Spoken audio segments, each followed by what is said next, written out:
সাহিত্য সম্রাট বঙ্কিমচন্দ্র চট্টোপাধ্যায়ের লেখা বন্দে মাতরম গানের আজ সার্ধ শতবর্ষ, আর এই অনুষ্ঠান ধুমধাম করে উদযাপন করছে কেন্দ্রীয় সরকার।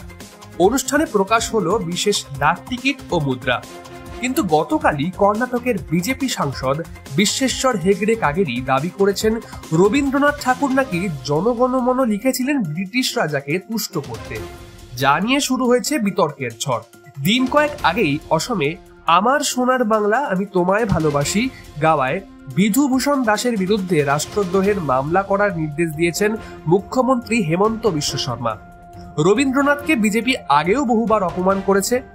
একদিকে বারংবার বাঙালি রবীন্দ্রনাথকে অপমান, আর অন্যদিকে বঙ্কিমের গান নিয়ে ধুমধাম। বিজেপির এই আচরণকে দ্বিচারিতা বলেই মনে করছে রাজনৈতিক মহল। তাই প্রশ্ন উঠছে, এভাবে বারবার বাঙালির কবিগুরুকে অপমান করে কি বাংলার মানুষের মন জয় করতে পারবে বিজেপি?